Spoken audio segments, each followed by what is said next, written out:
Because I'm recording on a different device. Oh. Yeah. Well, I'm just trying to help. Yeah. Why is everybody mad at me in our commune? I don't know. No, I'm not. I said we're here. We're starting. All right, my bad. We're Am starting. I here? Yeah, you're here. Nope, you're a figment of Justin's imagination. You don't actually exist. You're like a plucky character in Herman's head. A relevant sitcom from This the 90s. does look not unlike a rehabilitated version of the Fight Club house. The place that we're staying, our Airbnb. I didn't see the movie. I read the book, but I didn't see the movie. What? You've seen Herman's Head, but not Fight Club?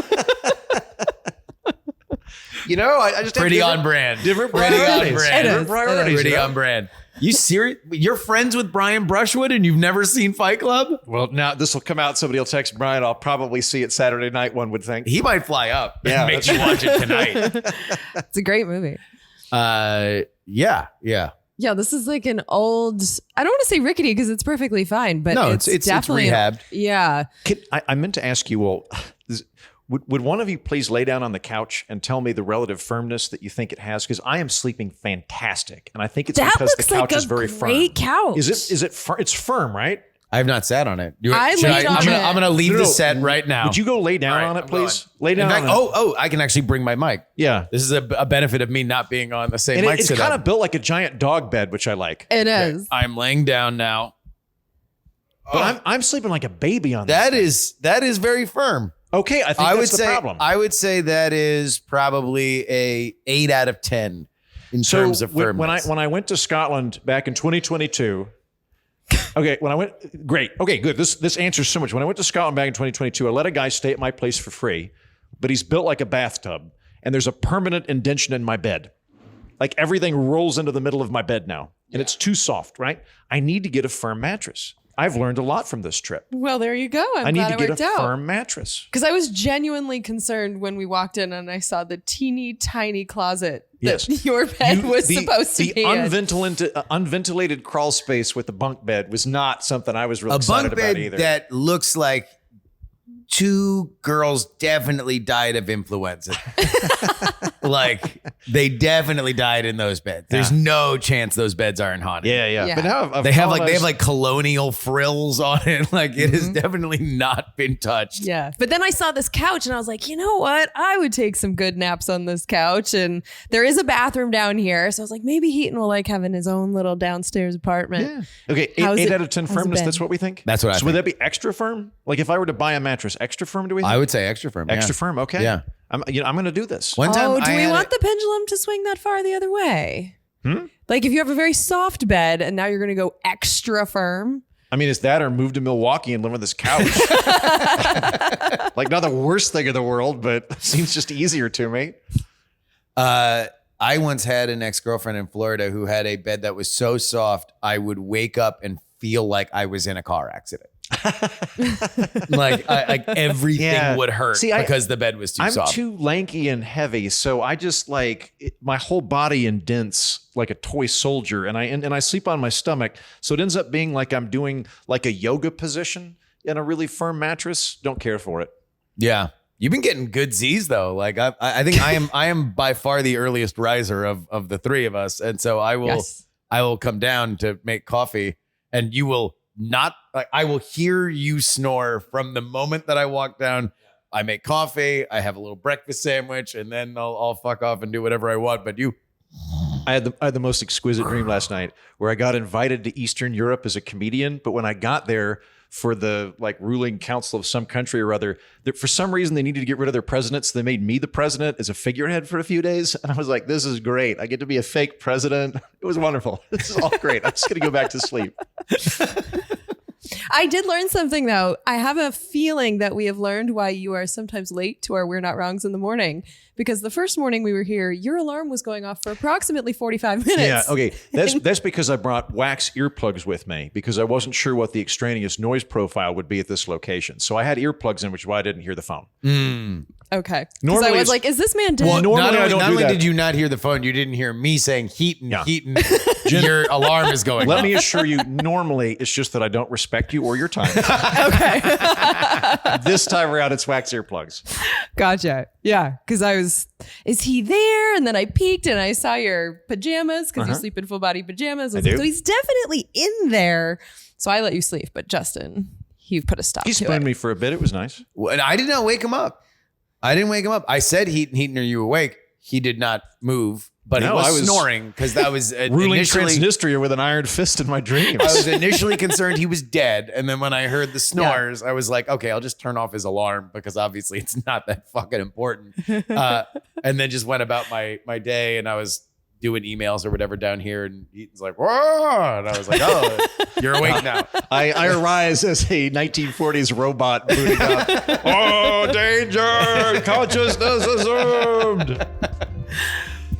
From Milwaukee, Wisconsin, I'm Justin Robert Young. I'm Andrew Heaton. And I'm Jen Briney. And we're not wrong. Live from the foothills of the Republican National Convention, we are bringing you our ongoing coverage with an episode that we probably otherwise would have been a big episode in its own right, because we have the assassination attempt of Donald Trump to cover, as well as his selection of JD Vance as the vice presidential nominee. Been quite a week for Big Chungus since we last talked. Good for me, because I actually missed both of these, so I would love to hear I would love to hear what you have to say about this and fill me in on the details. Did you miss it because you were asleep? It sounds like a big deal. I was busy crushing Moldova in my dreams on a firm couch in Milwaukee.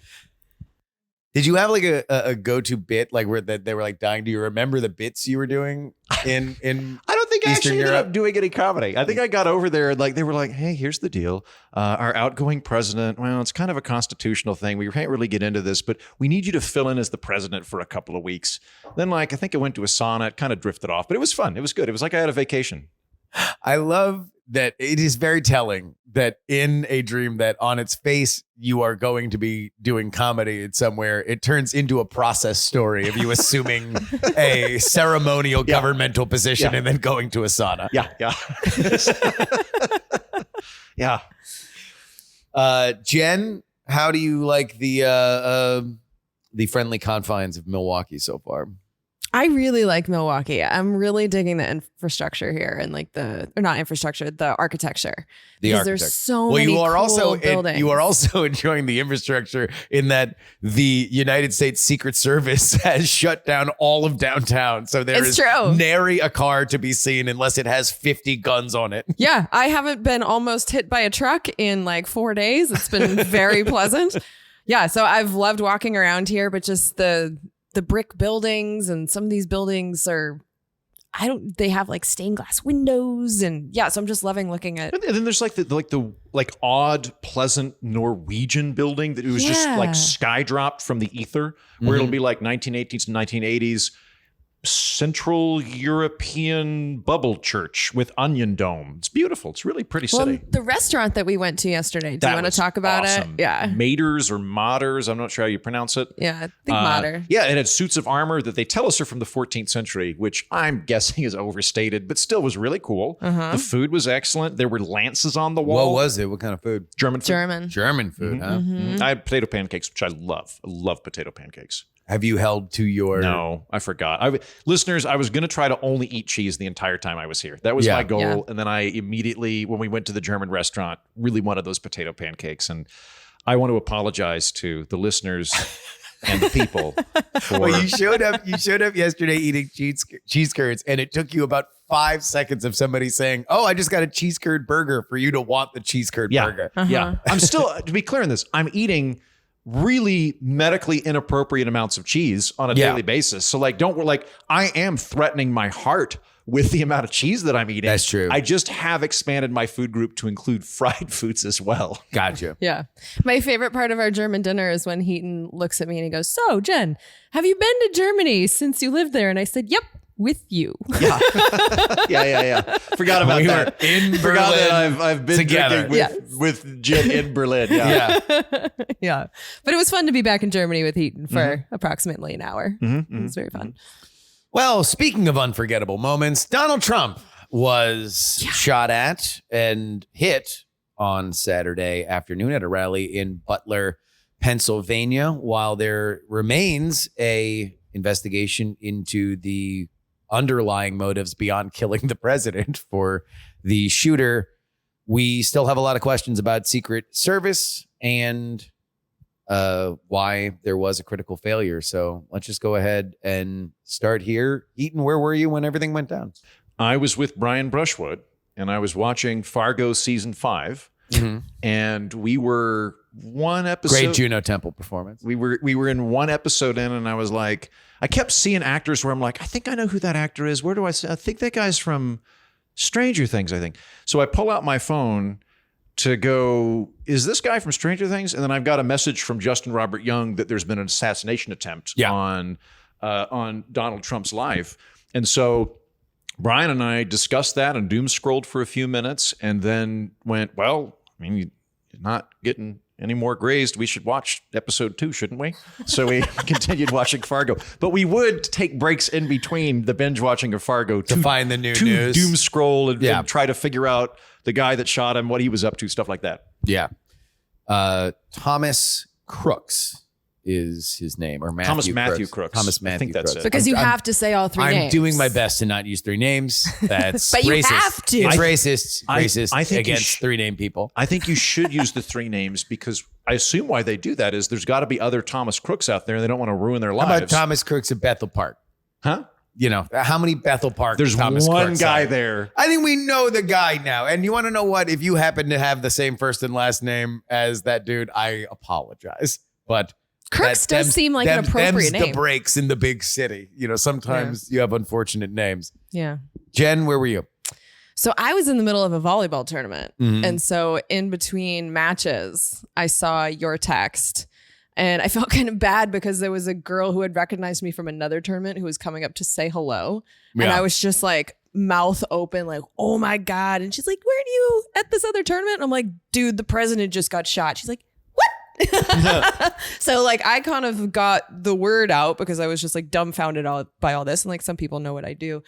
And yeah, it was kind of fascinating to see the reaction because for a lot of people, they wanted to see the video. And then I was disappointed in the number of people that said, fuck, it's too bad they missed. Like I have heard that not only from, you know, and none of these people are like in the political world. So it's like I've been around a lot of normies that day. And then it's not like rebooting a computer, by the way. If a candidate's removed that way, it's not like it all goes back to the previous week. I'm very much in agreement with you, Jen. Yeah, the amount of disappointment that I've seen on social media and in my own personal life that this man wasn't shot in the head has deeply disturbed me. And the fact that people are saying this to me as if like, oh, she's going to agree with me. It's like, no, I find it awful. And I think that, you know, Justin, I think you've been saying this a lot, so I'm going to turn it over to you in a sec. But like, I don't think people are appreciating the people who hate Trump. What a disaster it would have been had he actually been assassinated. Like I kind of brush off the idea that we're on the verge of a civil war. I think that's a media generated idea because they profit from us being divided. But when I'm out in the world, like there's no one, like I'm at a MAGA conference right now and I've had lovely conversations with literally every single person that I've spoken to. So I do feel like we can find common ground if we want to, but had their nominee had his head exploded on live television while being guarded by President Biden's Secret Service 2 weeks after he was given basically immunity by the Supreme Court, that's when I think all hell could have broken loose. And so all these people that are like, oh, it's too bad they missed because that would have solved the problem. No, it fucking wouldn't. So, yeah, just really disappointed in that reaction. It's not a solution to anything. And it's and also like, yeah, let's elaborate on what would have happened in a moment. But just like in general, not rooting for people to die. No. Like to the point where like even when they're a really bad person like Osama bin Laden, I don't like the part of me that gets thrilled when somebody dies. It's not a part of me that I like. And particularly for those of us that were like bothered by how rhetorically awful Trump has been, and I think everybody agrees that he can be rhetorically awful, like part of it is the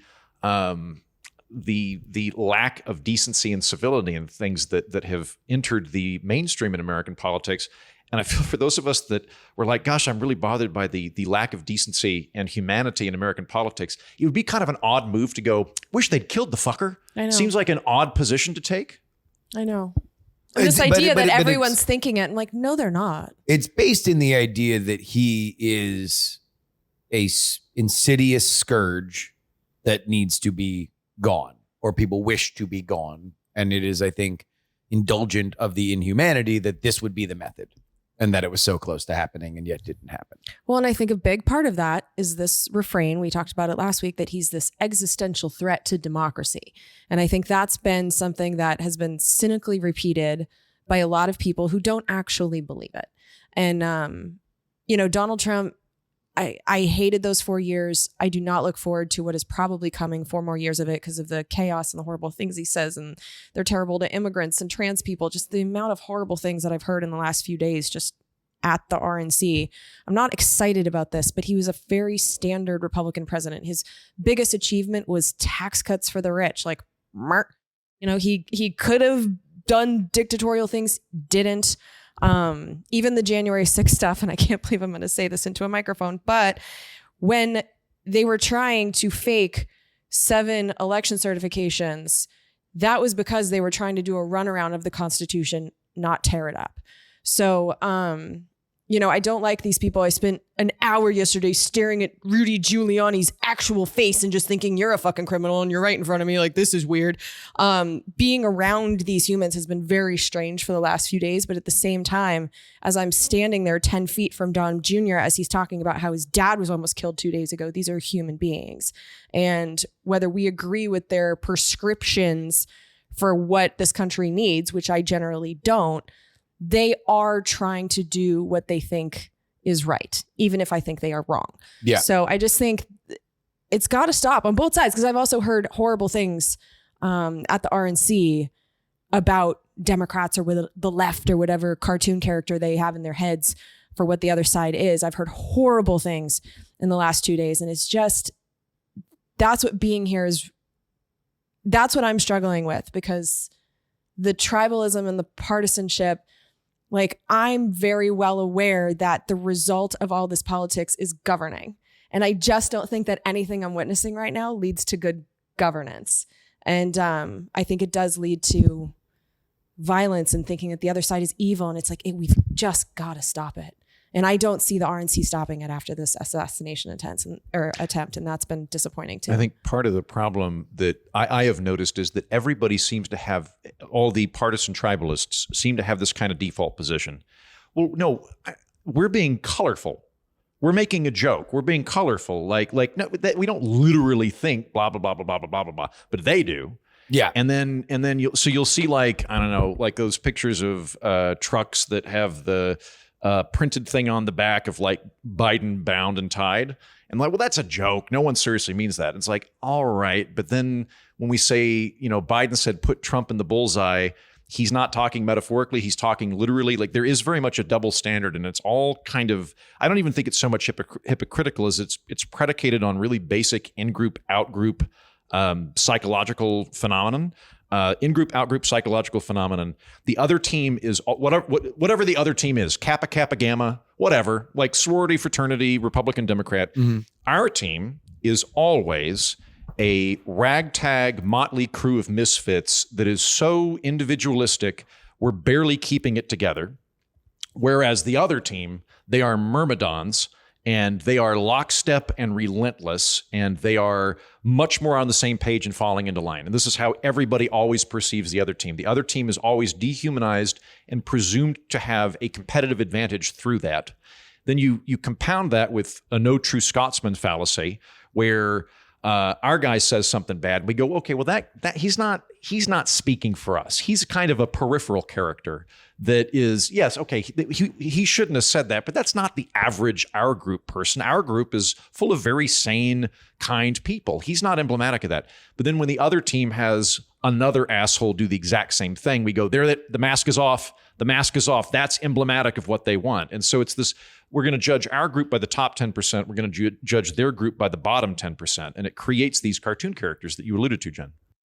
I'm going to push back a little bit on the idea that the political temperature is necessarily the story here, because I do think that an assassination attempt is something that I was happy to see, as much as it did happen, was something that cut through the noise a little bit. There was a secession, at least for, the 12 to 24 hours of people saying, well, I'm glad that this person wasn't shot. Not everybody, probably more people than you would want, especially considering everybody your on camera had to say that. There Everyone wasn't on anybody- camera was saying the right thing. Exactly. And that's I'm going to be happy that happened, as opposed to look at the negative side of it.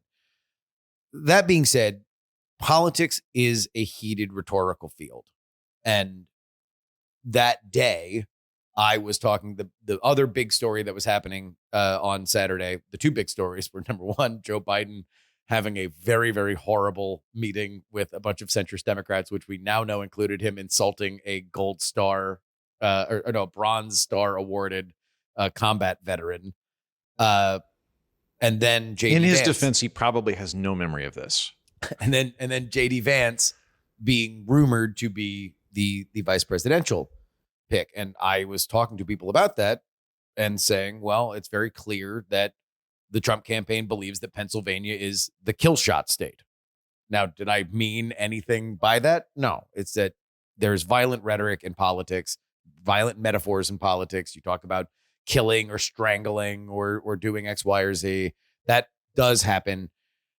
I don't think that every conversation, I don't think that Joe Biden was talking about putting Trump in a bullseye in the same way that I thought it was stupid that people thought Sarah Palin putting out a graphic with crosshairs meant that somebody should shoot Gabby Giffords, which was the conversation at the time when she got shot. I am an absolutist in believing that you should be able to have certain conversations and leeway when it comes to how you talk about politics.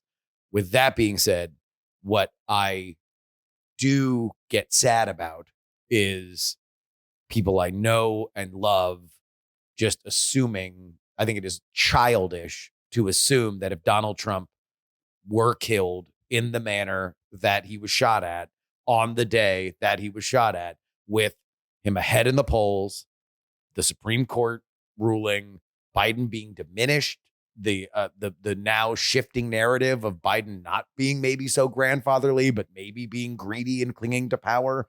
Like, there are elements to this that I think 1 inch away from where we are right now is a very dark reality. And the place we're at now, right now in Milwaukee, would have been a much angrier, vindictive place where I think we would have been, in my lifetime, the closest we have been to real nationwide divide. I think you're absolutely right about that. I mean, in the wake of an assassination attempt, you had sitting Republican congressman, I think, is it Mike Collins? I might get the name wrong, a congressman from Georgia, called on the prosecutor in Bucks County or wherever it was in Pennsylvania to prosecute Joe Biden for inciting assassination. That is in an assassination attempt. You have a U.S. congressman calling on a prosecutor to prosecute the president of the United States for inciting assassination. If Trump had been killed, I think you would have seen multiple red state governors that would have been calling for prosecutors, attempting to put Joe Biden in prison in multiple states. You would have then had all sorts of weird cascade effects of, like, maybe the Republican National Convention would say we have to delay the election and the Democrats would refuse to do it. And then you'd have Republican governors that would refuse to accept the outcome of the election because, and then on top of that, you'd have a ton of people that thought the president whacked his primary opponent. The amount of, like as bad as it is right now, it's like summer in Austin. Like, it's pretty hot right now, but it could be a lot hotter. It was last year. It's like 98 when we left. Well, we know it could be 110. Like, it could have been 120, right? It's hot now, but it could have been a lot worse. So, yes, I mean, I think Michael Collins is kind of hearkening back to the fact that Trump got impeached for incitement of a riot. Is that it? Because wasn't there a poet laureate named Michael Collins? Am I getting the name right? No, he's a congressman. He was roaming Probably around Meter Row yesterday. Yeah, I don't know, but like that's a what goes around comes around political shitbag thing to say. But Justin, I actually agree with a lot of what you say, but I think there's a difference between metaphors and telling people for months, if not years on end, that there is an existential threat to our government by these two groups. And like, we've had two examples now of regular people being radicalized and doing something that you have to assume they're doing because they're patriots. So it's like, I in no way think that it was smart. In fact, I've called them all idiots, but like the January 6th idiots with the riot, they were lied to by the president of the United States and being told that the election was being stolen. It's happening inside of this building and it's up to you to stop it if you're patriots. They were lied to and they acted. For the last few years, people have also been told Donald Trump is going to be a dictator. This is the end of democracy. And like, this is the most important part of our country's history because it's about to end if this man becomes president. And so therefore people hear that and they go, well, to save my country, I need to act on it.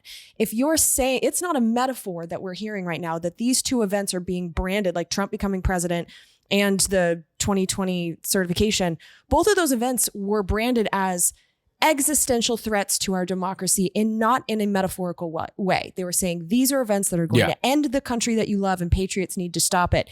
And that's what needs to be stopped. That's not just rhetoric. Those are fucking lies. And so when I see this happening to Donald Trump, I have heard too many people say that, God, I wish someone would just take him out. Yeah. And they say it quietly and they say it where they think it's safe. And someone acted on it. Well, someone might have acted on it. We should also clarify, we don't actually know the motivations of the kid. Let me clarify that. Let me clarify the clarification. We do know the motivations of the kid. He wanted to kill the president. Trump, right? Yes. Now, we don't know the underlying reason why he wanted to cross that line. And that's where I think I very much believe, at least in my understanding of shooters or people who take that step into political violence, very rarely do the final motivations and deciding factors of shooters graft onto mainstream political thought. What we think of as the conversation we are having right now. You saying, oh, well, this was the line between trying an insurrection versus a novel legal theory that the Trump organization would argue, right? Like, that's the mainstream conversation we are having. Usually people who are deranged enough to take a violent action, it is just as much likely to be he got into a fight with somebody on a message board and wanted to prove. If this kid just wanted to date Jodie Foster, I'm going to lose my shit. My shit. That woman should be in jail. But he could just be an insignificant loser who had no friends who wanted to go out being famous. The guy that shot George Wallace tried to shoot Nixon. His goal was just to shoot an important political figure. That was his goal. He just wanted to shoot somebody that was famous, and Nixon didn't show up to the campaign event or whatever, so he shot George Wallace. Yes, I think mental instability is a huge thing, and being able to lay it at the feet of a specific element. But I think that we can have kind of two different conversations that we're having. It is, I think, wrong to portray whatever team you're on as being the side of holiness and the other team as the destructor of America. There's a difference between being wrong and being in sin. There's a difference between having bad ideas and willfully wanting the destruction of your country. The vast majority of people that are Republican and Democrat love our country and want our country to succeed and actually agree with each other on most things. Most of the arguments that we're having are not, should we have a theocracy where gay people are pushed off buildings, or should we have a communist dictatorship? That is not the dichotomy that we have. So absolutely true that we need to quit demonizing each other. I don't disagree with that for a second. But I do think we can have a conversation about the culpability. This goes more to Justin's point that the one of the things that I see, JD Vance immediately tweeted, this is what happens when you say that a president is a fascist existential threat for 4 years. And there's a logic to that. I don't disagree with the logic in full, but if we want to accept his premise there, that we have to lay this at the feet of the Democratic establishment and media, then I worked in conservative media for some years, and I can tell you the apocalyptic rhetoric is not one-sided. There's plenty of apocalyptic rhetoric that I heard in conservative media, and I think if somebody had plugged Obama back in the day, those exact same people I know would have immediately gone out and said, "I never want political violence. Political violence is abhorrent." I think that they would mean it, and they would go, "Well, no, I was being colorful, or I was being hyperbolic, or really what I meant was that Obama was putting us on a potentially dangerous path." Yeah. All that kind of stuff, right? But if we're going to accept this premise, then just know that it is going to have, now we got to think about Gabby Giffords. Now we got to think about all these Steve other Scalise. folks. And going forward, because very likely there's going to be more political violence someday. Hopefully not a lot, but my guess is a little in the short-term effect. So I'm inclined to make a distinction between the moral culpability and the hypocrisy. And I am an absolutist on this. The guy who shot Steve Scalise was a Bernie Sanders volunteer. He was a active participant in a Rachel Maddow Facebook group, and I don't believe that either of them are culpable in any way that Steve Scalise got shot. I don't believe that Sarah Palin was culpable in Gabby Giffords, and we'll find out whatever internet history this guy had. But spoiler alert, unless it's like there's DMs between him and Joe Biden, I'm not going to find, or Jodie Foster. I'm not going to find them culpable for it. Which is fine and fair, but I don't think it's about the individuals. I think we have to look at how we do politics as a culture. And that's what's bothering me so much about what I'm witnessing right now. Yeah. For some reason, we've decided that in choosing who we're going to have represent us in government, we have allowed people to say the most horrible things. Like I was talking to, I think it was you, Andrew, but was it in Berlin? Did you forget? I don't know, but all of these events we're going to right now are being held in sports stadiums, and just the vibe of the RNC has been very carnival-like and it feels kind of like a tailgate in some ways. But as an athlete and someone who loves sports and goes to games all the time, you're not allowed to be a bad sportsman. Like, you know that the other team is just trying to win a game, and it's unacceptable to say the type of things about the other team in sports that you're allowed to say in politics. Culturally, in politics, we've allowed it to become, as I think Justin put it off the air, a blood sport. And we are just picking people to represent us in government. We're talking about taxes and like foreign policy. And I just don't understand how it's become so culturally acceptable in this country as everybody, to when we're speaking about politics, that it's just open season on saying really fucked up things and assuming bad faith with everyone who doesn't agree with you on like tax policy. Like, that's what I think we have to change. So yeah, you're right, Justin. It's not some individuals. You can't put any of this or all of it on Biden or Sarah Palin or like individuals. Yeah, Jodie Foster. We're all doing it. And actually, I do have to say that one of the things I love about our show and why I'm so happy that we're doing this is I feel like we're doing a pretty good job of not behaving that way. And I hope more people, like, in some way we can help change the culture by trying to find common ground instead of being awful. Because I've been walking around seeing these people who are far more technically successful than I am saying just things that make me so angry that I have to walk away these last few days. And they're making millions of dollars and they have millions of followers. And it's a lucrative thing to do, to be awful. But all those millions of people are paying them and watching them. We are doing this as a country and as a culture. And that is my concern here.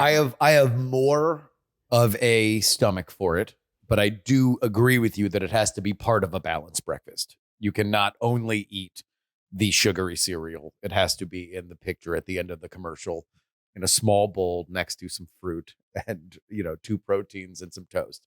I think that hyperbole is an element of this. In any kind of persuasion, you're going to, indeed, Mountain Dew might not be the most extreme drink that you can drink. There might be others. This might be an exaggeration. So is in politics. This might not be the most important election of our lifetime in the way that we're told every single election, which means that at some point somebody was lying just by the very nature of it. That being said, I do think that there have been post-Trump some elements of, at the very least, normies turning it off And so they're being just the lunatics like me that pay attention at all times, or people who actually care about government like you, or people who actually care about ideas like Heaton that have a through line to it. But by and large, everybody else that doesn't really have any natural interest in this turns it off and doesn't make it their entire personality.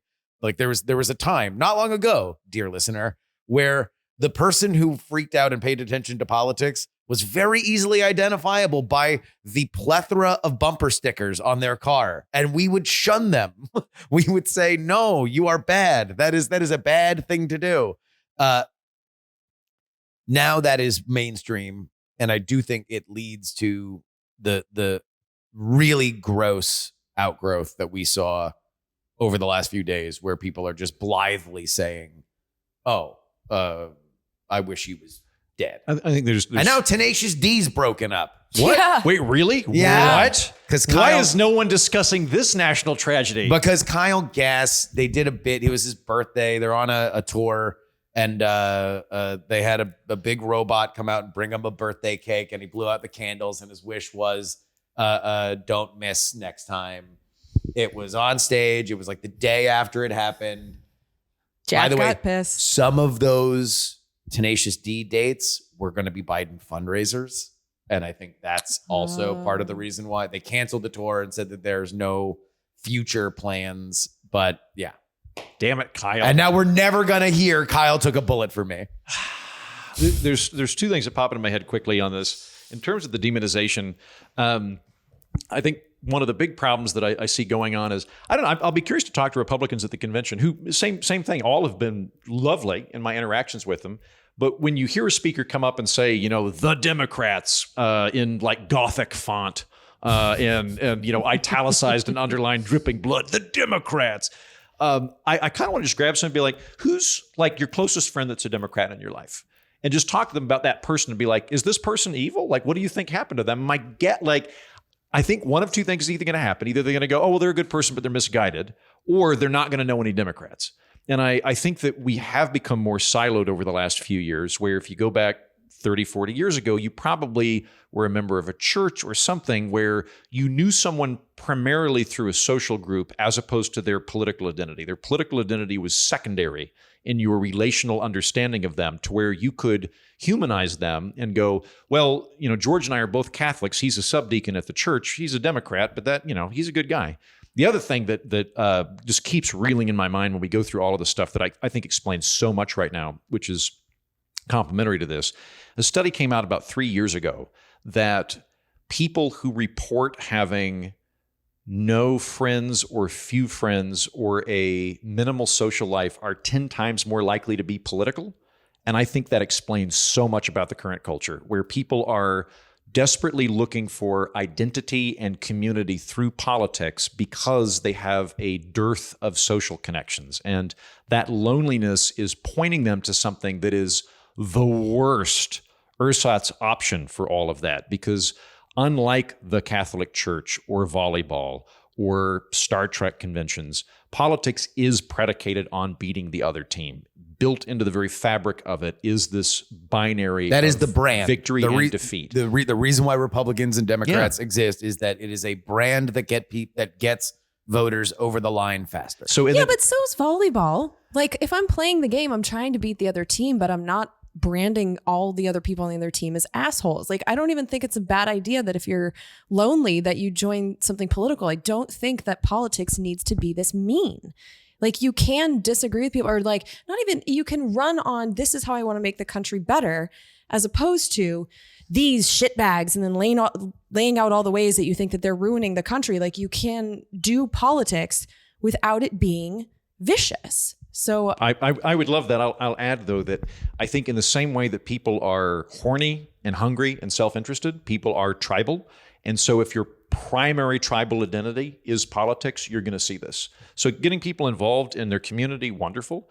But I would strongly advise for people for your primary identity to not be political. I think that that's dangerous. When I find it very weird, and this is probably a significant amount of people at the show listening to this, but I find it very weird when people in their Twitter profile are like, Bob from so-and-so, conservative. And I'm like, that's the main thing you see yourself at? Like, not dad, not like roofer, podcast, whatever. Like, I don't, my political Jodie Foster fan. Jodie Foster fan. I think that when that becomes the main thing, then you see the world as us versus them. I think with sports teams, you bring up a good point. Maybe I need to rethink some of this, but I feel like people are so much more capable of slotting that as something that is not like a cosmic battle. It is for fun. Whereas politics so easily becomes a cosmic battle. It becomes a kind of religious identity and just literal tribe. And I have to defend my tribe against the evil tribe across the hill. Let's take it away from the temperature conversation and move it to the actual event itself. Jen, this is going to become a congressional story. We're going to see hearings about the Secret Service. What should we expect from a nonpartisan perspective if we are all getting together and say, what should we expect from an investigation into this? Well, there's two ways to go with this question. What should the investigation be, or what do I think it's going to look like? Let's start with the first one. Because I think the first hearing is going to be in the House Oversight Committee, which is the most partisan committee in this Congress. Like, they've just been investigating Hunter Biden, and I don't trust the people on this committee to be doing this investigation. So, because you think it should be less partisan. I think there are real questions about the way the Secret Service was doing their job that day. I think there's real questions about the qualifications of the people that were there, because we've all, I think at this, well, maybe we haven't all seen the analysis, but the building that was, outside the perimeter, where the shooter went on top of, they had people inside of the building, but this kid was apparently able to they forgot to remember roofs again. It was this is for real. There was an interview with the head of the Secret Service that said they didn't want to station an agent on top of the building because it had a sloped roof. Yeah, it had a sloped roof, even though there are pictures. Slopes once again. There's pictures of Secret Service agents at the same event on sloped roofs. And then this shooter kid was able to just get up there on a ladder. So there's real questions to who is doing the job here? How are they doing? Like, we are only in July. The election's not until November. There's a lot more events like this. Like, so we need to know what were the failures, in the same way that I watched and was very interested in the hearings about January 6th of like, how did this happen? Yeah. What happened with the Capitol Police? Where was the National Guard? Like, those questions need to be asked. My fear for these committees, or for this particular committee, is there's going to be an incentive by the people on the committee to be like, this is the Biden administration's Secret Service. Like, I can almost hear the conspiracy theories coming out already. I hope I'm wrong, but I will watch the hearing, see how it goes. And I hope it's the more serious investigation, because these people do need to be protected. And we've been surrounded by Secret Service agents for the last few days, and I am kind of struck by how young they are. I went to a strip club with 9-10 of them last night. We got fucking shit-faced, and they seemed like good guys. These are lies, dear audience. Jokes and analysis, entertainment, jokes and not analysis. Appropriate to tip and quarters. I did not think that was appropriate at all, but humor. Jokes and analysis. Yeah, I think the Homeland Security committees should be the ones handling this, probably not House Oversight, because the Secret Service is a part of the Homeland Security Department now. So there's real questions that need to be answered here, and I will be watching. Do we think that it is an unfortunate reality that the once impeached Alejandra Mayorkas is the boss of the boss that would ultimately be the person that would fire the head of the Secret Service if she was to be fired? I mean, his competence has been questioned for a reason, and it's not only partisanship. Yeah. So, and he's come out and he's just like, I have full faith in, and it's like, well, maybe you shouldn't have full faith in these people. Maybe so long as we encounter no more slopes or ladders, I believe the Secret Service will continue doing a backup job. But why though? No injuries since 1988. Yeah. Where's your evidence that they deserve the faith? Why? But I think that's one of the problems with faith. Like, faith is belief in something without facts or evidence. Faith should be in existence on Sunday and when you are rooting for your team in the playoffs. Yes. They should not be in existence when you are trying to calculate how we never have a president or presidential candidate get shot again, why we don't want to return to the 1960s when this happened repeatedly. Repeatedly. At least it wasn't the Kennedy this time, although he's going to get Secret Service protection now as the aftermath of this. Yeah, and this was what it took to get that authorized. Very petty. Wild. It was very, very petty. That is something that I do think is partisan. I do believe that there was a reason why he did not get the protection that he needed.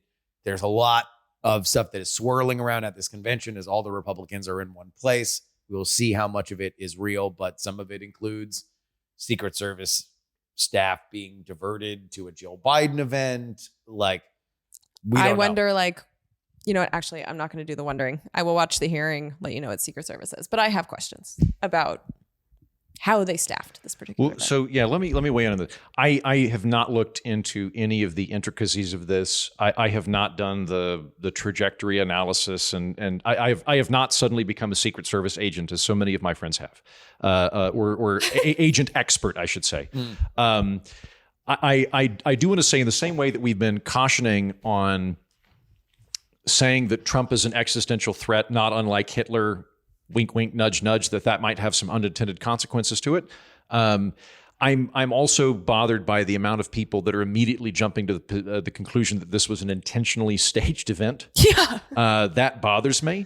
I am a big fan of Hanlon's razor. Anybody unfamiliar with Hanlon's razor? It's similar to Occam's razor. Occam's razor is the simplest explanation, is most likely to be the correct explanation. It's a mental best practices. A mental best practices with Hanlon's razor is do not attribute to malice that which can be explained by laziness or incompetence. So when there's ambiguity and you're not sure between did a Legion of Doom style conspiracy occur or did somebody fuck up, it's more likely to be a fuck up.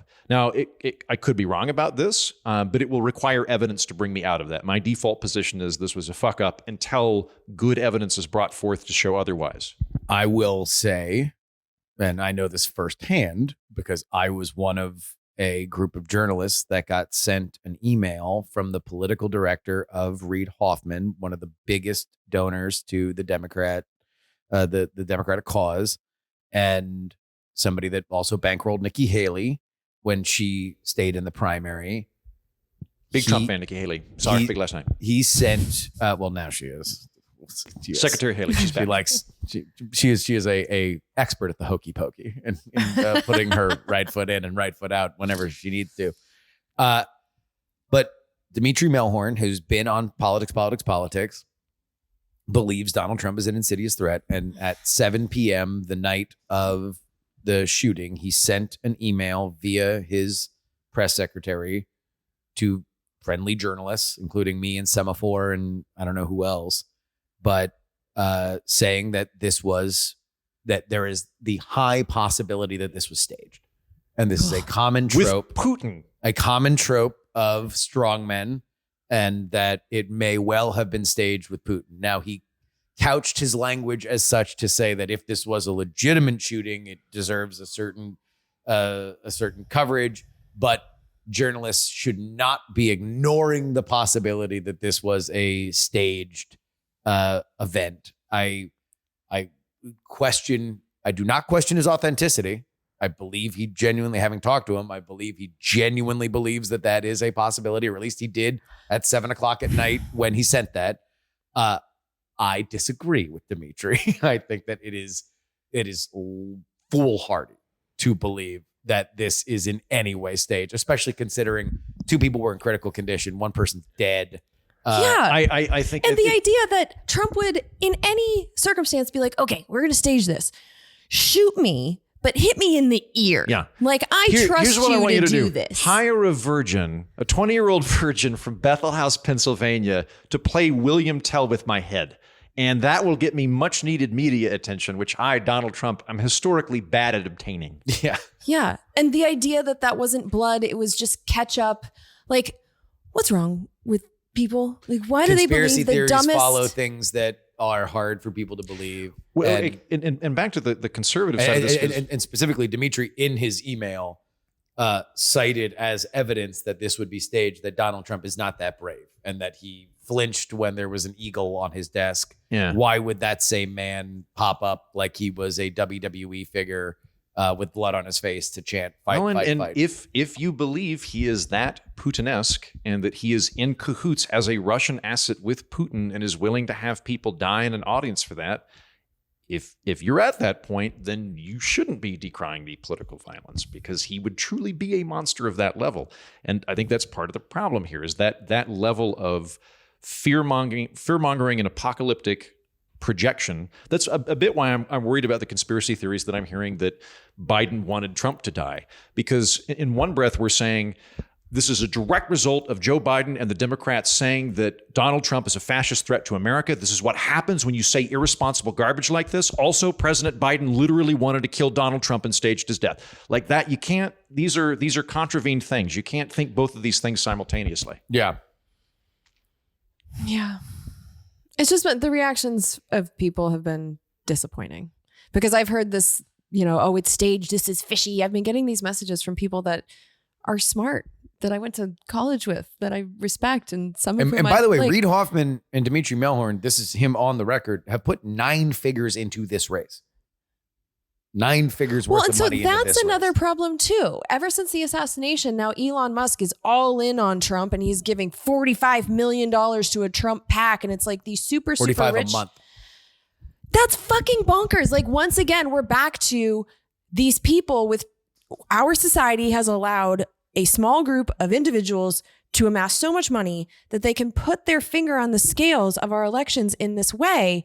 Like, I do think it's a problem that he has enough money that he can put $45 million a month into this election. That's fucking nuts. And like, we are listening to people like this Dmitry dude, who is clearly, I question if he has brainworms that haven't been treated, because what he's writing to you doesn't make any fucking sense. And yet we have to listen to them because they have money, not because they have any wisdom or because they have any kind of special insight, because they have so much money that they can put into these campaigns. That is why they matter to this extent. And that's how we get just this crazy stuff that has to be treated like real news. It's just the whole way we're doing politics, which turns into government, is madness. And nothing has made me more pessimistic about this country than these last few days. I don't know. I'm actually more optimistic. Oh, and for Christ's sake. I am. Well, because I do think that there was a bit of a breaking of a fever. I think there was a bit of I think that it has cascaded since the debate, actually, that I have seen journalists be a little bit less stenography for the Biden administration. I have seen some element of understanding that they're like, at the very least, we are having this conversation where there are people in our lives, some of which we care very much about, that are saying really dark shit. And I'm glad that there is a line in the sand where, at the very least, going forward, when this election is done, there can be a conversation of like, hey, that was some dark shit. I don't know where you were at, but this is, at least it is out there. And I do think that sunshine is the best disinfectant, and that if we are not just couched in this, and we can look at somebody like Dmitry Melhorn, that like him and Reid Hoffman funded the push to get Trump taken off the ballot in Colorado, that Supreme Court case. That was something that was funded. That was an effort that was funded by those guys. That there is and he talked about it openly on my show.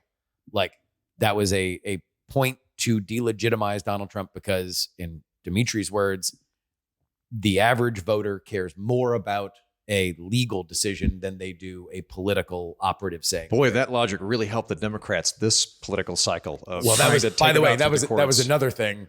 Peter Thiel at a conference on a panel with Reid Hoffman said, I want to thank you for funding all these lawfare campaigns because you made him a martyr about Trump. To which Reid Hoffman said, I wish I would have actually made him a martyr. That's 2 days. That was 2 days before the shooting. I'm glad it's out. And I'm glad that that people are looking at it in a different way. Now, I tend to be a bit more of an optimistic person in general, but I used to be an optimistic person, but the problem is I feel like we are outnumbered in this space. And maybe it's because I'm at the Republican National Convention this week. Maybe it's because my inbox has been filled with people that I know and love who are saying the things that disappoint me. Like, I feel like we're on an island, and that the reaction that I would hope from everyone would be, assassinations are wrong. We need to take this down. Like, let's stop it. This is about government. Like, the country's not ending. Like, that is not what I'm seeing from the masses. And I'm not hearing in this convention any change in direction whatsoever. Well, that's the thing that I want to see a change in direction from is going to be on Thursday night with Donald Trump. I am very much looking forward to the speech that he's going to give, and I am optimistic that he's going to give a gracious speech. The scuttle has been that he was going to have a very bombastic speech in a very Trumpian capacity, but that he is taking a time out to consider what's happening in the country, having been grazed by a stray bullet. And I went back and I looked at his victory speech from 2016, which was very gracious. I don't know if anybody remember. Most people were blackout drunk by this time, either through ecstasy or through terror. I was tequila. Yeah, tequila, yeah. Trump came out, and like, I was at Fox Business, and again, was not a Trump guy in any capacity, and was like kind of terrified because there were crowds outside all chanting "Lock her up." That was, remember, we don't say that anymore, but back in the day, "Build the wall" and "Lock her up" were the dual campaign chants of the 2016 Trump campaign. And so you have a mob outside basically saying, "Lock up the other political opponent." It was a very dark moment for me. It's gross. Trump walks out and he goes, I just got off the call with Secretary Clinton, and I congratulated her on a hard-fought campaign, and I congratulated her and her family on a very, very intense and hard-fought campaign, and I thanked her for her service to our country. She served the country for a very long time, and we all owe a debt of gratitude to Hillary Clinton. Moving forward, we need to be a unified country. I am the president of everybody now, Republicans, Democrats, Independents, and I want everyone to do well. And it was a wonderful speech. And there was a moment during that speech where I thought, maybe this is the real Trump. Maybe all this other stuff about, like, wanting to toss cans of soup at Rosie O'Donnell off of a whatever. Maybe all that stuff was just weird bluster that he was saying, and the actual Trump is the guy. Didn't turn out to be the case, but I am hopeful that on Thursday night, that is the Trump we are going to see. And there's an opportunity, if that happens, for a national reset to occur. For Trump, who is, I think, a shoo-in at this point, to no longer feel the need or the glee of making symbolically Democratic heads explode and using that as propulsive elements in his personal rocket of ambition. And meanwhile, also for Democrats and others that are Trump skeptical to go, okay, maybe we'll all take a deep breath. Maybe, as Jen said, this is more normal Republican governance than we have hitherto thought, and we should treat him more like a dickwad Romney than a Hitler. And I'm hopeful. I'm hopeful that will happen, and that we can all course correct a little bit. I'm also dreading that speech, because I know that once he gives that speech, I owe you dickheads a steak dinner. Yeah.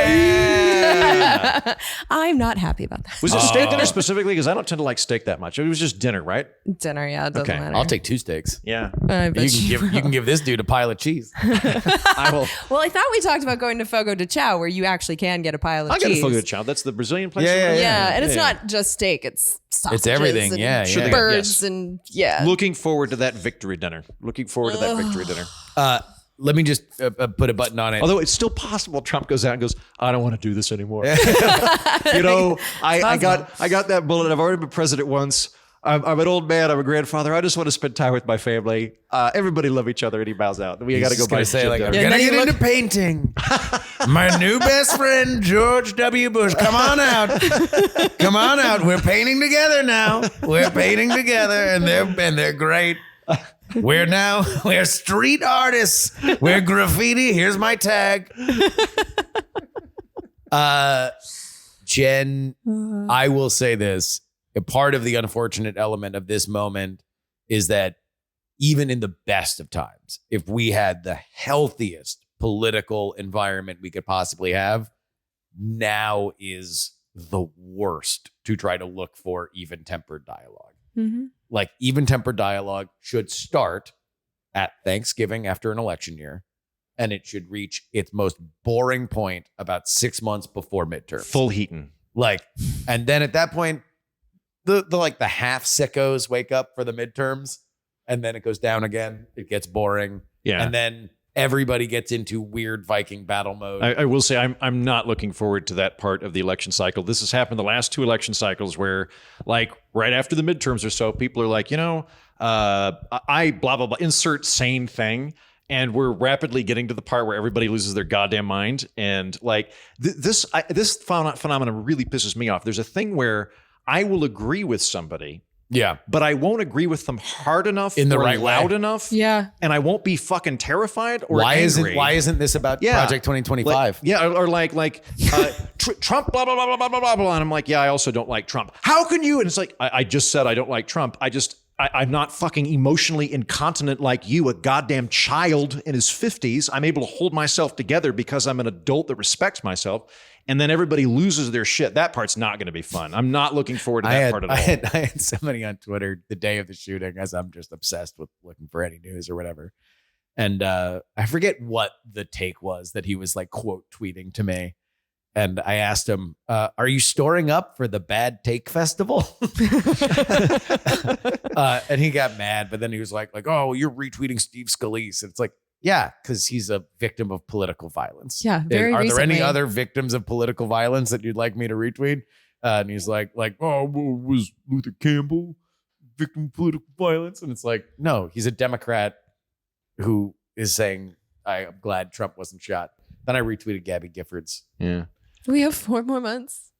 It's going to be a long 4 months, boys. Yeah. There's also going to be a ton of end of the day voters. Like a significant portion of my audience is independents, but there are people. This happened last time where they're like, I'm an independent or I'm a libertarian or whatever. But at the end of the day, we all have to vote Republican every single time forever, or Democrat or whatever, and then I will lose about 10% of my audience, and it's like a burnishing process. Every election it becomes brighter, hotter, better, and I slough off the 10% of the people that go, wait a fucking minute, are you actually independent, Heaton? We thought at the last moment you would become a fucking tribalist, like you've been inveighing against your entire career. But I think this one's gonna be weird. This last hot take from Justin Robert. This one's gonna be buy him a steak dinner. Well, because it's like, all right, so Trump is leading. The Democratic Party is in full revolt. While we are recording this, Adam Schiff, who is the Silver Surfer to Nancy Pelosi's Galactus, has called for Joe Biden to step down. That is the third most popular person in the Schiff household. Schiff, whatever you think about him, but we're in a weird thing where the progressives are defending Biden, like Bernie, AOC, Fetterman. They're like Biden, ride or die. Meanwhile, Pelosi and Schiff are the ones that are like, get the fuck out, old man. And the Republicans, and we're going to talk about this a lot during our live show, but it's a love fest. We sat with a 70-year-old, I don't know how old she was, but an older woman who is a delegate from Florida who described herself as upset as a pro-life woman that they watered down the platform. And I was like, hey, what did you think about OnlyFans model Amber Rose headlining your convention? And she's like, well, I'm not a fan, but I think it's important she get her message out. Yeah. It's like, this is a love fest. They are very excited for everybody to talk because they think they're going to win. And winning is a balm that kind of evens a lot of other stuff out, except for Matt Gaetz and Kevin McCarthy, who fucking hate each other and are either going to fuck or fight in the next 48 hours while they're in the same city. I have really enjoyed meeting people on the ground. I have shared my regular contempt for hyperbolic demonization partisanship that I've heard from a number of people that had a microphone at the convention, from people in media and politicians that immediately go up and say, the Democrats, Gothic font, blood dripping, all that. Haven't enjoyed them so much. The people that I've been meeting have all been wonderful. Like one of the nice things about this is it's been an extremely pleasant experience to go to the convention. Everybody's been nice. Everybody's happy. Everybody that I talked to genuinely loves America. Really cares about the country. I don't always agree with them on their way to get there, but I appreciate that they're that dedicated to it. I'll also add that while I've heard a hell of a lot of demonization of Democrats, which I don't approve of. I haven't heard any racist shit. I haven't heard like a lot of the things that are regularly castigated. Oh, I have. You've heard racist shit? What have you heard? Yeah, I was standing around some Zionists and they were saying some real fucked up things about the Palestinians. So that's another one I had to walk away from. So, well, at least so far for me, the people that I've interacted with have been like just very, very emphatic, but very happy, excited folks. And I like that element. I think that pit's positive. Well, patreon.com/we're not wrong is where you need to go if you want to get a bonus episode each and every week. And this week we are going to be talking about the trial now come to a close. Found guilty, Senator Bob Menendez. Total witch hunt. Of Great New man. Jersey. Great man. The George Washington of New Jersey. We all have a bag of gold, don't we? I mean, who could even say? Bring your gold bars to patreon.com/we're not wrong if you want to hear us talk about Bob Menendez. We'll take cars and if so you want to much bribe more. us too. And also because we do have a live show at the end of this week. Come on out on Friday at the Skylight Musical Theater in Milwaukee, Wisconsin. We will be live on stage and we're hanging out afterward. It's going to be an absolute blast. Go to Skylight Musical Theater and their website and find tickets there. So go ahead and check that out. The other big news is Ohio Senator JD Vance pulling a Dick Nixon and only spending 2 years in the Senate before being selected for the vice presidency, as Richard was to Dwight D. Eisenhower. This was following a very Trumpian online version of an Apprentice finale where he person by person eliminated, or at least made phone calls to eliminate people. So word got out that Marco Rubio, you are not the vice president. Doug Burgum, you are not the vice president. There were some wild cards. Oh, wait, hold on. Glenn Youngkin is on the short list. Nikki Haley on the short list. And then finally, the Truth Social went out that JD Vance is indeed anointed Crown Prince MAGA. He will be on the ticket. Heaton, what do you think? Nah. Nah. By the way, I think it would have been really funny if Trump had called Nikki Haley and been like, "Hey, do you have JD Vance's phone number?" That would have been really funny. I would have applauded that video. I'll preempt this. I don't have a strong feeling for JD Vance, the man, the human being yet. I hope that he is a good man and that I will like him. There are people in politics that I strongly disagree with that I like personally. Bernie Sanders is a good example of this. I wouldn't put Bernie in charge of the economy unless I thought the economy got too big. But I like him personally. I think he means what he says, and I find him charming. I hope to get that point with JD. So none of this is a castigation of his character. I have no means to look into it at this time. It is rather an assessment of where he is ideologically and politically. Vance represents the ascendant populist wing of the Republican Party. And in the interviews that I've read with him, he is not somebody that's towing the older Republican line of, the Reagan-esque, the government is the problem. We need to shrink the government. What he is more saying is we need to seize the government for Republican purposes. We need to have a big government that we can use to employ against our enemies and use it in a conservative sense. He is in favor of the federal government intervening in the economy much more than I am. He wants it to be involved in industrial policy. He and Trump both want to jack up tariffs by 10%, which is insane, particularly when we're bothered by inflation. That would be a huge, huge misstep to slap 10% inflation onto goods coming into the country. And I think that a lot of his economics, when you start reading, he'll say things like, well, I think the economists have it wrong. And he'll proceed to talk about why we need to increase tariffs, decrease immigration, various other things. I think part of the appeal of JD Vance that I started noticing at the Libertarian Convention that we covered. At the Libertarian Convention that we covered, I knew that there was going to be kind of moderate Gary Johnson type libertarians. I knew that there were going to be Sharia libertarians. The group that surprised me was there was a group of people that I would describe as anti-leftists, where that was their main thing. Again, not everybody there, but there was a good chunk of people there that just really fucking hate Democrats. And that was their main thing, is they just want to own the libs.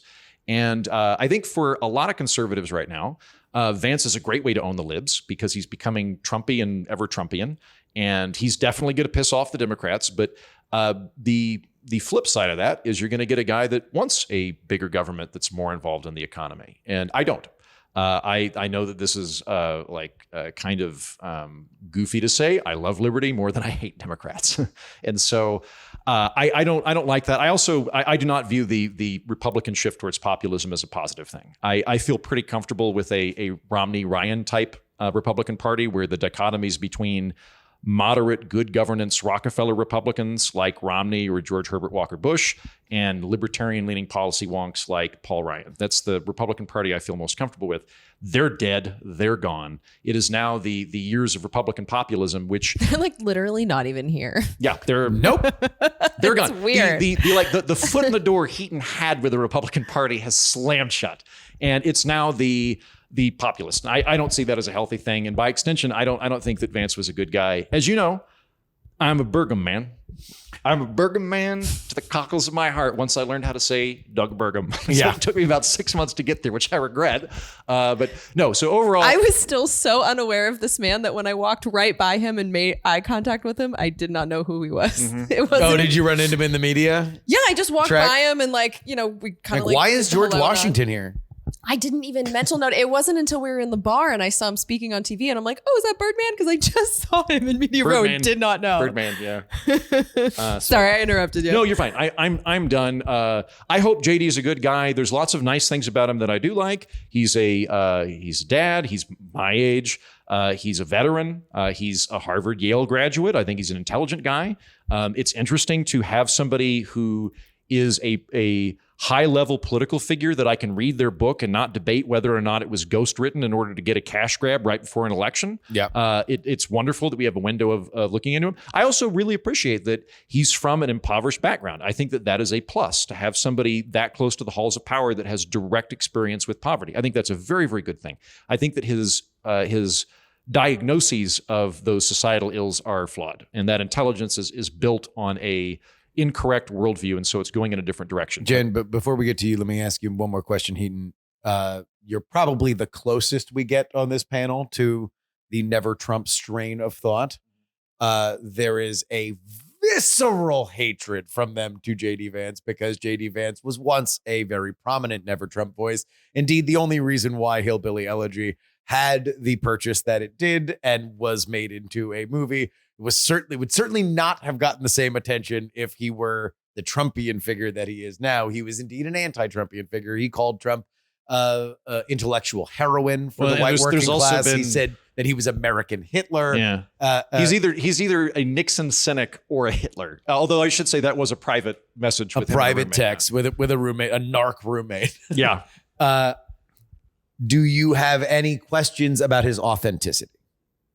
I have some, but I don't think it's appropriate for me to really speculate on his internal character, not having any means by which to look at him. That's trying to play telepathy. It's one of two things is possible, although it probably is more of a pie chart situation where both of these are factors. It's just a question of which is more. It's possible that JD Vance was a very strong never Trumper and thought about it and went, I'm wrong. And he came around to a different position. I don't want to hold anybody.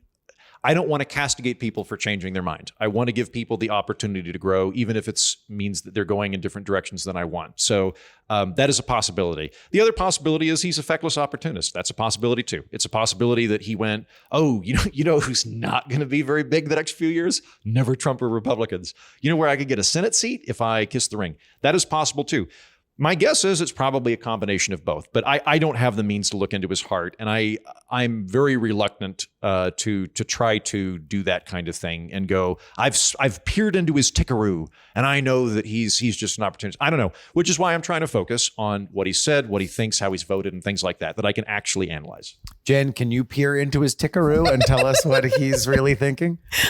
I'm just thinking, what's a tickaroo? The old heart there, Jen. Oh, gotcha. Tickaroo, you're tickaroo. Yeah. Tickaroo. All right, that's a new one. You need to hang out with folksy Jimmy Stewart types more frequently. You're not getting enough of it from me. Just go ahead, peer into his tickaroo. My heart's twice as big since I had a kid. Oh, Mary, any man that I was friends isn't a failure. My tickaroo's getting bigger right now. All right. It's like Mitch McConnell, except without the pauses. It's like Mitch McConnell on double speed. Yeah. Well, I also am not a cardiologist. I have no insights into his tickaroo. What I do have insights into, though, is his very short Senate career. Mm-hmm. And so what I did this morning while you guys were making fun of me for being in bed too long was I was going through his record as senator and looked at the bills he's physically written. Because when it comes to like reading interviews and stuff, as Justin has pointed out, his record's a little flippity floppity, so I don't really trust his words. I just wanted to see his actions. And so in my congressional dish experience, I'm only familiar with him from the hearings that I've watched on the East Palestine train derailment disaster, and he's been excellent on that. So when I heard his name was in the running, like, he's been really good on this, and he's been saying all the right things about the rail safety that we need. And so I was pretty impressed by that. And the one bill that he's written that even has a prayer of becoming law, and it's not great, but he has one that like an Episcopalian prayer. It's like a... Yeah, I said it, Episcopalian. Come on, Jen. Yeah. It's like a prayer from atheists. So it's just it's not... Let's also understand the expectations. He is a freshman senator from the minority party. So like historically, that is not the fast lane for things to become law. It's not, but the bill that he wrote would simply require a study on the health effects of that train disaster, and it's only passed a committee. So with the attention that he's gotten in the last year, he hasn't exactly used it to like scream about this issue. But also it would mean Chuck Schumer would have to take it up. Well, sure. Yeah. Use your bully pulpit, go out on the fucking stairs, do some interviews, like fight for this. He hasn't. And his bill has passed committee. So it's got kind of a 50-50 chance, according to govtrack.us, of getting dingleberried maybe into law. But like that is the closest he's come to being a actual lawmaker. The other 35 bills that he's simply introduced really haven't gone anywhere. And there was a couple of them that I actually liked, and so we'll start with the good stuff. He wrote the Dominic and Ed's Law, which would forgive student loans for parents if their kids become disabled and can't work. Right now, the law says that they can only dismiss those student loans if the child dies, and so I thought that was kind of cool. Now, this one is dickishly named, I will admit, but it's called the Fauci Act, which prevents pharmaceutical law enforcers, so people from like the FDA, from serving on corporate pharmaceutical boards for like a decade after they leave office, which I actually think could do some good if you know that you can't go immediately. He's playing with incentives. I like that. Yep, I like that one too. He also would restrict weapons to Ukraine unless equipment is tracked, because right now we're losing a ton of it over there, which I find completely reasonable. There's not hard accounting on the money and weapons we're sending to Ukraine? Yeah. Shocker, I know. And that... Why are you parroting Putin's talking points? I'm an asshole. Also, I do Jokes think and analysis.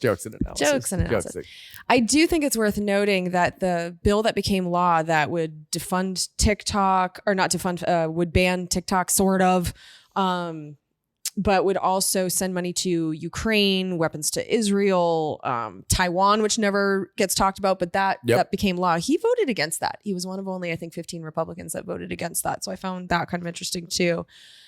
But then there's the stuff that he wrote that I just find icky. So like, he would defund universities that allow students to sleep in tents on their properties for more than 7 days. So clearly cracking down on student protests, which you would think as a Mr. Freedom First Amendment type dude, he wouldn't do, but he is. It was funny earlier when you called him a narc, I laughed because he wrote a bill that would authorize health insurance companies to, and here's some background on this one. The Affordable Care Act allows kids, so like college kids and like young adults, to stay on their parents' health insurance until they're 26 years old. So knowing that context, Vance's bill would authorize health insurance companies to tell the parents what their adult children are prescribed if they are on their parents' health insurance plans. So basically like tearing up privacy laws for adults. Which I'm going to take a wild guess and say he's spinning as a drug prevention thing. Yeah, still a narc move that, sure. You know. Yeah. That is part of his backstory with like pill addiction. Yeah, don't care. I don't think it's cool. Understood. Yeah. I think once you're an adult, you should be allowed to have all of the privacy laws apply to you, regardless of who's just paying for your health insurance. Like you don't know what people's relationships are with their parents. And so the idea that, you know, I wasn't blessed enough to have health insurance. So for years, I took jobs that I did not want in career paths I wasn't interested in because I needed health insurance. But I wouldn't have wanted my parents to be able to call up the health insurance company and get information about me when I was a full-blown fucking adult. Like it was hard enough as it was. So yeah, and my parents are fine. Like I didn't have parents that would, you know, beat me or anything, but you have no idea what people's situations are. So I just think that's dangerous. Your dad, every time I see him, gives me what he calls mystery pills. He just reaches into his pocket and he gives me a handful of pills. Some of them are green, some of them are red. And he's like, take 3 in the bathroom and I'll see you in half an hour. And then we have a fucking blast. Love Clark. Yeah. So, okay, back to JD Vance. This one, speaking of taxes, this one was fucking nuts. One of his bills would increase dramatically a tax that's right now paid by private universities. He would increase that tax from a 1.4% tax to 35%, and religious private universities would be exempt from it. What is the point of the tax? I don't fucking know. I might know some of that. So Harvard, Yale, like the really big universities have massive endowments. Yeah, like, the threshold for this was $10 billion. Yes. So it's like basically for universities which have endowments larger than the entire economy of Iceland, you start taxing them after a certain rate as corporations as opposed to nonprofits. I don't really have a problem with that per se. The bit that bothers me is exempting the religious universities. So what do you? How many? It's what, Notre Dame and who else? Who else would have that kind of endowment? Well, I don't have the numbers off the top of my head. Like UT's got a pretty big endowment. But are they a religious school? No. Like who would be the beneficiary of this exception? I don't know. Well, weirdly enough, like Harvard could probably even make the case. Like if you read Harvard's charter, I mean, well, Harvard, the thing that all these colleges would just start entering Jesus into their, you know, backgrounds, and all of a sudden they get out of this tax. So I'm fine with saying that it's an ineffectual law. I just don't know who in the $10 billion endowment world outside of Notre Dame would be the beneficiary of that. No, I have no idea, and I can't guess, but I just found unless Liberty University is like just a massive tax dodge. Yeah, but you talk about like, you know, raising taxes. It's a massive tax increase on these universities. And also there are universities, I can't remember which one, but one of them is using their endowment to pay for all of their medical students going forward. Is it, what is it? Might be Carnegie? Albert Einstein. Carnegie Mellon. It might be Carnegie Mellon. But yeah, I mean, these endowments I would encourage more schools to do this. That you will not see a tear shed from me about taxing university endowments. Well, that's a giant jump, and it's a tax in the increase direction. So if you don't like taxes, get some. Okay, fine. Get some, dog. Moving on. He also would. Oh, this one I actually liked, and I was thinking of you guys, Justin. This one would prohibit companies from demanding repayment of health premiums of employees who don't return from maternity leave. So if they decide to be stay-at-home moms, they don't all of a sudden have to repay their health insurance, which I didn't know was a thing. But yeah, so I liked that one too. I fucking hate this next one with a passion that like actually made me like super mad when I read it. One of his bills would repeal the tax incentives for all electric vehicles and replace it with a tax credit for specifically buying fossil fuel cars, with the tax credit increasing the larger and heavier the cars and trucks you buy. So is that just a troll? I don't know, but like you shouldn't be trolling in legislation. And well, I don't think that is trolling. I'll tell you what I think is going on is there's a milieu of these Republican populist characters that say things like, and I'm not quoting JD Vance here, but he's in this camp. The only way we're going to combat wokeness is to use the full power of the federal government to stop it. So not shrinking the government, but very explicitly going, no, the point of this is to reward our allies and punish our enemies. And this and the university one strike me as that, as not we're going to shrink. Like the university one, if it didn't have that carve out in it, I'd be open to hearing about it.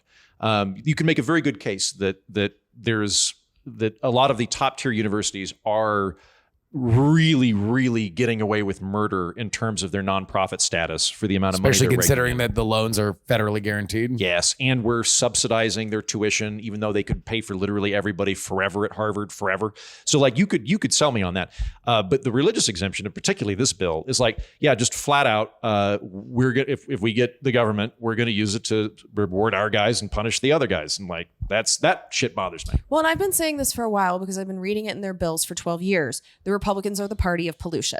They have no interest in their legislation of stopping the burning of fossil fuels. And so this is incentivizing these giant that is trucks. safe to say that they believe in gas. Yes. And they believe in the car companies up in that section because he's the senator from Ohio. And so the car companies are building these giant fossil fuel guzzling trucks. So I do think that it's like a wink and a nod and be like, hey, donors, look at me doing tax credits for your fossil fuel guzzlers. But like that one, when I think of the second Trump administration, what I'm afraid of the most is getting these fossil, like he made the ExxonMobil CEO the first time the Secretary of State. Like the fossil fuel interests were completely taken care of. And wasn't there like some deal like you give me $1 billion and I will, like what was that? That was a if I remember, I don't even feel comfortable saying exactly what the story was. Okay, that's fine because I can't remember it either. There's a whole genre of stories of Trump said this during a donor dinner and blah, blah, blah. But I believe it because the Republicans have governed for fossil fuels to an extent that I was not expecting when I started reading bills and laws. And so this just is exactly what I've seen from them for 12 years. But this one I just find even more offensive because it takes us in the absolute wrong direction. And whether it's a messaging bill or not, I don't think you fuck around in legislation. My guess is that his argument would be, having not read the bill, that why doesn't the government provide tax incentive for cars that people actually want to buy, as opposed to socially engineering them into buying cars that they don't want to buy? I want to buy an EV. Do I not exist? My dad has been driving EVs for like over a decade. They're great cars and we're not guzzling fossil fuels. These are people that don't believe what the climate scientists are telling us. It's just, or they don't care. Maybe they just care about these car and truck companies more than they care about the climate and pollution and whatever. But this is a part of a pattern. Yeah, there's a larger conversation that we can have about the climate and how much these tax incentives work or don't work. But yeah. But like, regardless, like this was one that let me know that like, okay, you are on team fossil fuels and there's absolutely no doubt about it. I think that is safe to say. Yeah, for sure. Safe to say that JD Vance is on team fossil fuels. Yeah. So, I mean, I have some others that I read here, but those are the ones that I feel like. You didn't get to the one that we heard talked about by Marjorie Taylor Greene at the convention? Oh, yeah. He would prohibit gender care for minors. He has a bill that would do that. So there's some mean shit in here. There's he would declare English the official U.S. language and require English texts for immigrants. He would authorize the states to build a border fence along only the southern border. Although if North Dakota wanted to build a fence, talk to Dr. Birdman. Be fine with that if they wanted to put it in there. Yeah. This one, I'm actually kind of curious what you think about it. He would prohibit unspecified gender from being an option for passports, which I'm, as much as I hate, and I had to walk away from Marjorie Taylor Greene when she was being awful about trans kids. When it comes to passports, the point is identity. So to have people that can just kind of opt out of having to list one, like, I don't know. Probably 80% of the bluster we are having right now over this debate is a confusion of two distinct terms, gender and sex. Yeah. I think it's good that we're parsing these things out in the same way that if we go back to like the 16th century, 16th, 17th century, like you didn't have a concept of homosexuals. It was just men like women like men, and some men engage in buggering on the side. And it turns out, that sexuality and gender are correlated, but they're not lockstep. And I think that we're getting to the point where we're realizing how I present and how I interact with the world and interpret it might be different than my sex organs, which I think is a healthy thing. So what I would just do is say, like, change the word to sex, and this takes care of it. Sex just refers to the sex organs that you have. See, but the problem with that is that if you're using a passport for identification, what you actually want to know is what people present as, because you don't want to open up a situation where you're being like, okay, may I see your genitals, please, for identification purposes. Yeah, I don't know what to think about this. If it's how you present, you could change that anyway, which means that, like, if now I'm Andrew Heaton, who am not transgender, just want to be a cross-dresser for a weekend or something, then that's how I'm presenting. So do you feel like unspecified gender makes sense on passports? It's probably rooted in meanness. I'm just saying that from a policy perspective, what I don't know if it's policy-wise is what I'm curious. I mean, I think it is. These people were awful when it came to trans kids. I don't doubt that specifically that debate about gender reassignment and puberty blockers and stuff like that for minors, that is obviously a very hotly contested issue that has a lot of fault lines in it. Something like this, which is I think more about a larger conversation about pronouns that don't necessarily always track with puberty blockers or gender reassignment surgery, that is an interesting one when you're talking about government identification that doesn't get updated but once every 10 years. Yeah.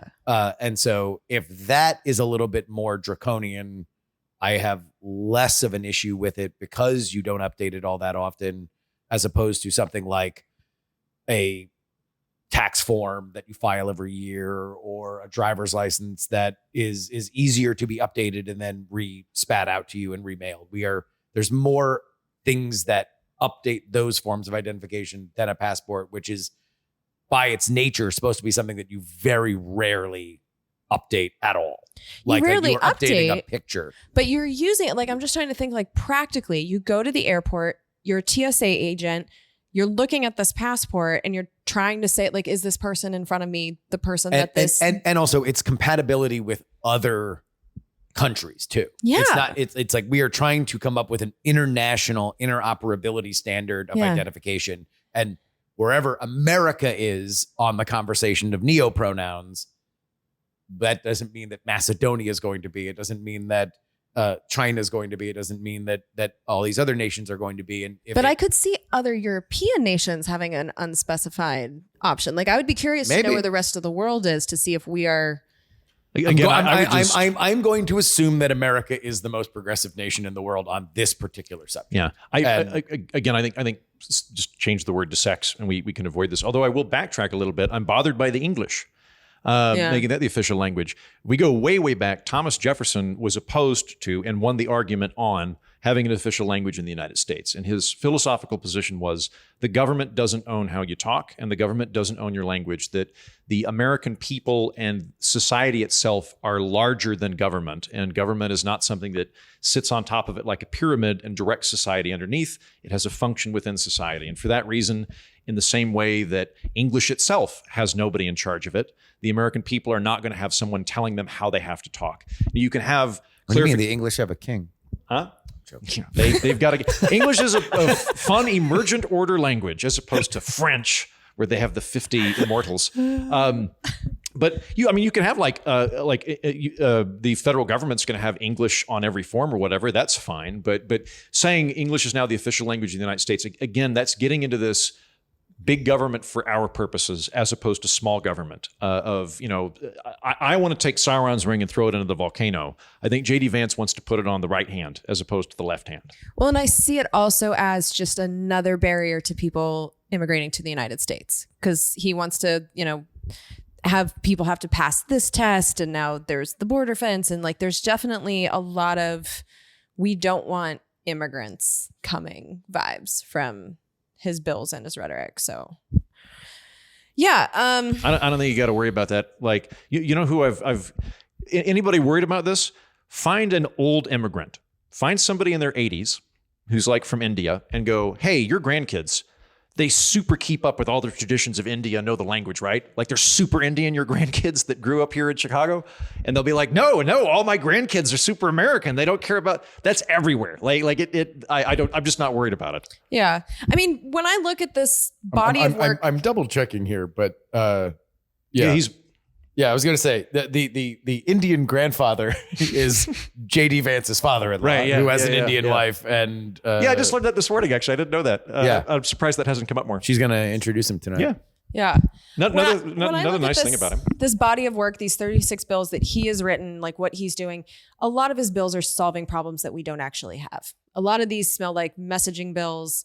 None of them have become law. He's not an effective senator. So when I look at this is going to be a person who's now being trusted with a very important governing position, I don't love his governing resume. I do, however, like that he served in our military, because I think if he were to be president, he might be a little less reckless with our soldiers' lives. I think that is something that is very clear, at least you've seen a lot of, that him and Trump would be more in a if you want to call it isolationist, if you want to call it, he would say realist, anti-war, realistic, anti-corruption. That is something that I am warm on Vance on his foreign policy.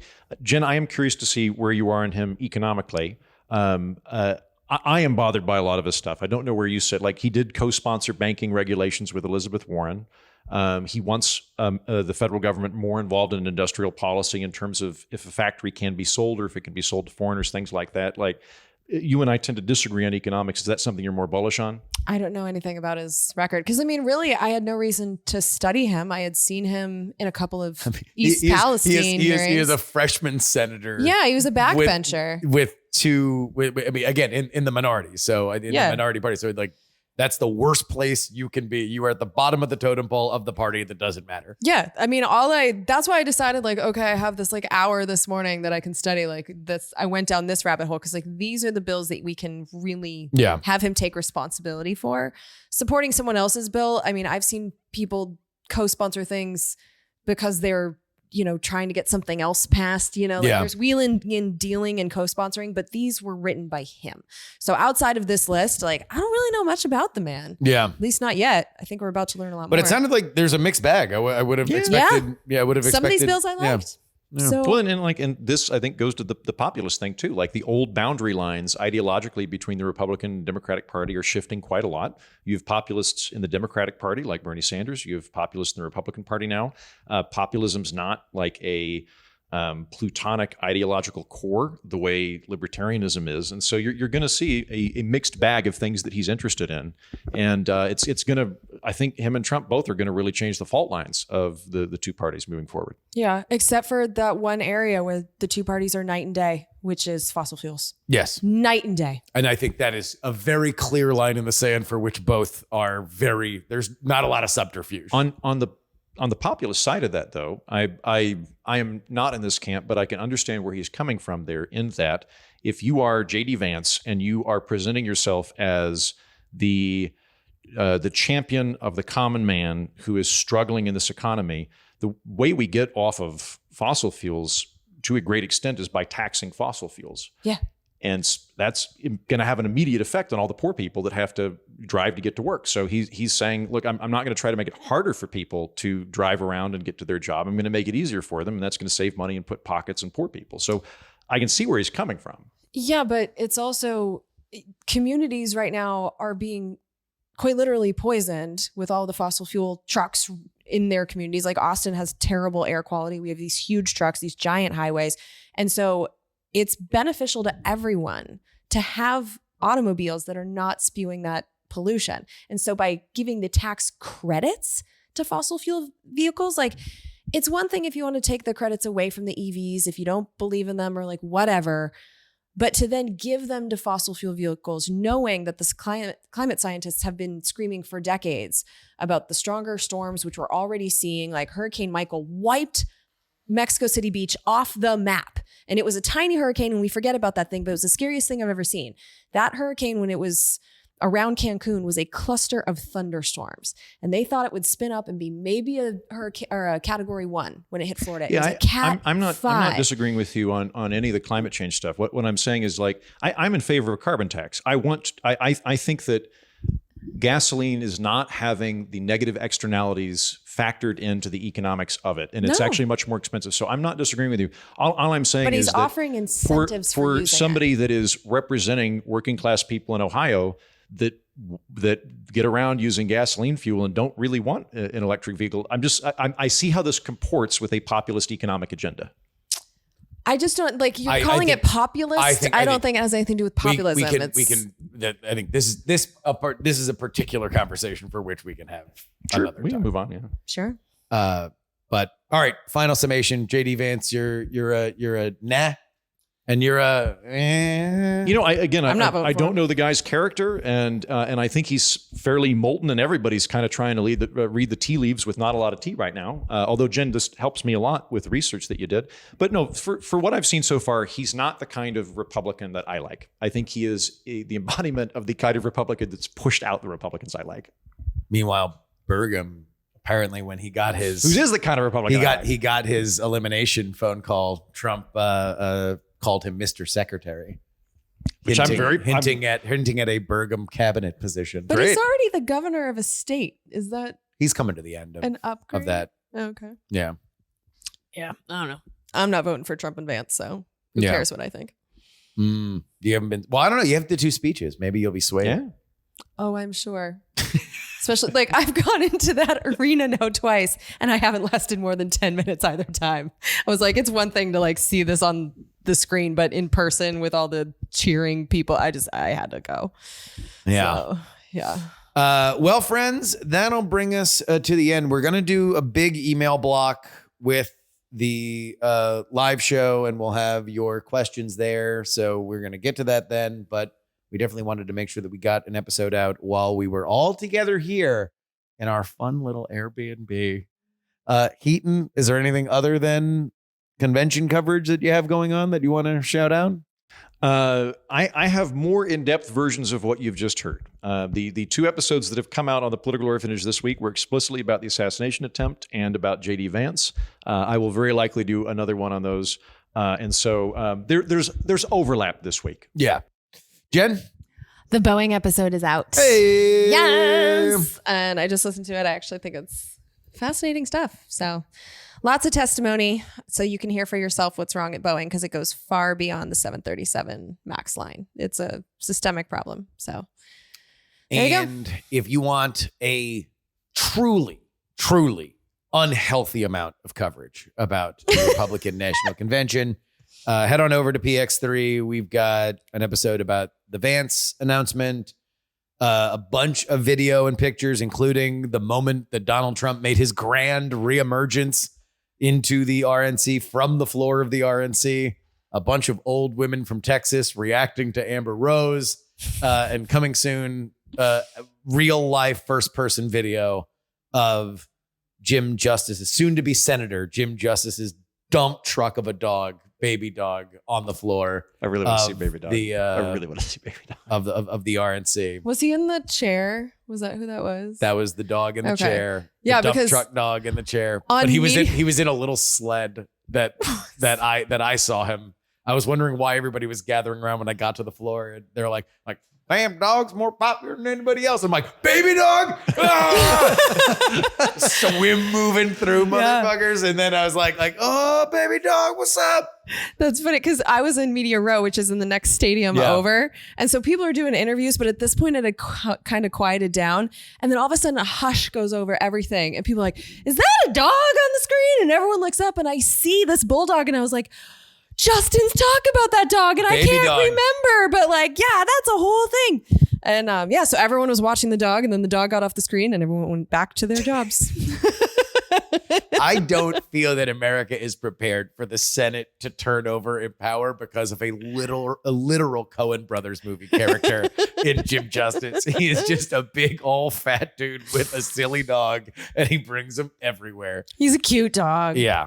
I think it's a girl, baby dog. I don't know. Anyway, See the footage on the PX3 YouTube channel. That is Politics, Politics, Politics. Until next time, this is your old pal, Justin Robert Young, for Andrew Heaton and Jen Briney. We're not wrong.